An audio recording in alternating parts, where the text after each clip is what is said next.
After numerous campaigns, public submissions, petitions, hard work has finally paid off for civil society. Various organizations have been advocating for Treasury to stop taxing the poor and to have items such as nappies and school uniforms added to the recommended list of zero-rated items. And for the very first time since democracy, in his medium-term budget policy statement, Finance Minister Tito Mboweni announced that sanitary pads would be zero-rated.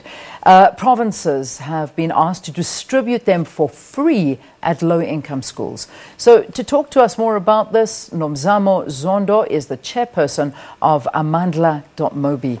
Good to have you. Welcome to Morning Live. Good morning, Leanne. Thank you so much for having me. So, a big victory. I mean, we know the struggles that young girls face due to the unavailability of sanitary towels and the expense. Talk to us about your fight for this moment. Look, I mean, Amandla.mobi and its members have been fighting for a long time to get to this point, not only to have the pads zero-rated, but also to ensure that there's a distribution in rural schools, especially. Exactly because many young girls lose time from school because of this. I mean, the panel that did the recommendations was clear that, in fact, poor households are not spending money on pads because it's a luxury that they can't afford. So it was actually more important to make sure there's a commitment to say we will actually ensure a free rollout of these pads. That's the true victory. Because, you know, the VAT has been a fight. It's been a promise. In fact, if I remember correctly, our former President, Jacob Zuma, alluded to it in his budget, well, in his speech, State of the Nation, back in 2011. And we've been waiting. But finally, it has come to the fore. It will be zero-rated. However, the free distribution is the big one. That's the one we need. Look, and there we're looking for action, right? So now we have the commitment, we have the money. We actually want to see the pads on the ground going into schools. Because unfortunately we've had other promises, especially within the education system, and those haven't come into reality. So it's important that we actually see this reaching as many young women and young girls as possible. Yeah, I mean, you and I were chatting off air, and it always gets me. I mean, I go to different bathrooms wherever you are, and you'll sort of see like a dispensing machine with condoms in it, freely available in the ladies' bathroom. And it's like, at that time, give sanitary towels. You know, let it be the norm that you'll go in and there'll be government-issued sanitary towels that are there waiting for you to use freely. Look, I mean, the indignity. Let's say if as a woman you're unable to access sanitary pads, then you have to go through the indignity of using other means, right? That are unsanitary, that are not healthy. And the fact that we should be at a point where that is easily accessible for everyone.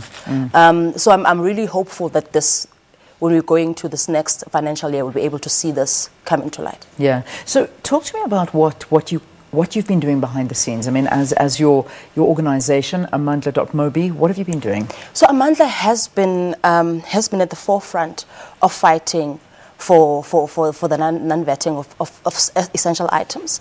In fact, we are celebrating this victory, but we're disappointed that Tito did not announce that there were also non-vet school uniforms, which are non-elective for poor households. That he did not non-vet nappies and not non-vet white bread. We are concerned, of course, that there's still many other items that poor households are necessary for them, that they're still vetted, right? But also there's another concern that we need to make sure that this non-vet actually benefits the poor, that the retailers, the producers don't steal this victory.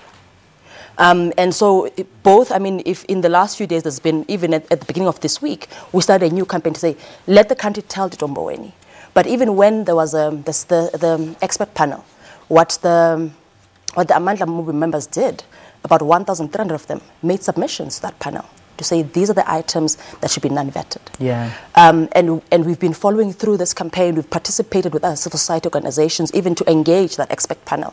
And we are disappointed, of course, that its recommendations have not been adopted in full. Yeah. So, I mean, like you say, it's a start. This is not the end. This is not the victory that you're hoping for. I mean, when we talk nappies, we talk school uniforms. These are the other kind of items that you'd like to see added. We've got the main budget coming up, of course, at the beginning of next year. This is where you're hoping for more, I imagine. We are hoping for more, but the first thing that we want a commitment that there won't be a further increase on VAT. Yeah. Right. We want that commitment up front. And we've asked already, Amandla.mobi members are asking President Ramaphosa, they're asking Minister Mboweni to say, give us a commitment that there won't be a further increase. But also, we do want a situation where the other non-VAT items are considered and are removed. And we also want a process to ensure that this victory reaches the poor. And we are saying that, of course, we understand there's a loss in tax, right? But saying there's other ways to raise that money. We're saying, as we speak now, corporates are not fully tax compliant. Get the money from them. Yeah. We're saying, bring out the carbon tax. Yeah. That's where you get your money. Don't get it from those who are. I mean, for some people, the VAT is a difference between having 2 meals a day or 1 meal a day. We say make sure that those people are able to have those basic necessities and tax those who have money, tax the rich. And what you're saying is very difficult, because there is that fine line that you need to reach as government. But at the end of the day, it's also the reality that we need to be pro-poor. We have to, because, as you say, this is the difference between putting a meal on the table and not putting a meal on the table. So I suppose the question is, do you think government truly understands the needs of the poor from the decisions they've been making? Look, I mean, the fact that this is the first addition of non-VAT items since our democracy, that brings out questions, right? That in the 20 years, we never considered that the poor are struggling, and how do we as a government intervene to assist them? It tells us that at least they are not fully understood. We are grateful that at least now we are seeing some understanding. But of course, it's been brought by the fact that there was an increase, right? The increase is what actually pushed government to actually say, we admit that the poor suffer from that, and because of that, we will now take steps to try and safeguard them.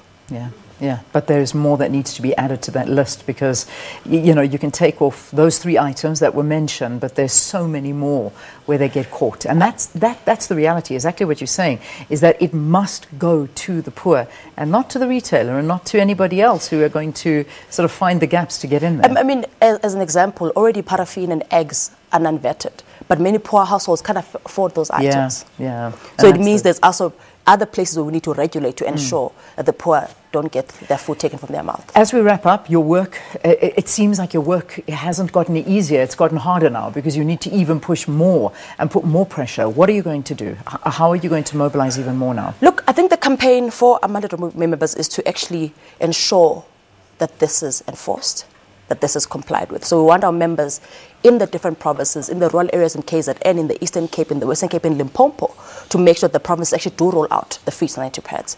We want our members also to be the ones who will continue to push our government to say, actually, we do want school uniforms to be unvetted. And we want to continue regulating that industry to make sure that kids don't, the one thing about school uniforms is that even though the cost, there's a financial cost for the parents, but there's a long-term cost on the confidence, there's a long-term cost on how children perceive themselves. So if you have a child who has one school uniform for 5 years that is in tatters, that child will struggle in school, which is the social cost that our government is carrying, that all of us are carrying. Yeah. So we need to find ways to intervene there. Well, I hope we get as excited. Remember that day when, who was it? It was our health minister got all excited about the different flavoured condoms that were out there. I hope we can get as excited about the different coloured pads that are going to be distributed across the country for free for our young girls to use, because this is vital. Thank you for the fight. Thank you for keeping up the pressure. And we look forward to speaking to you further as the time gets closer for more decisions to be made. Nomzamo Zondo is the chairperson of Amandla.mobi. They've been pushing very, very hard as civil society for VAT-free on sanitary pads. A lot of other ones they would like, but this is a victory for them. But we now need to see it distributed as promised for free to low-income schools. Let's take a break.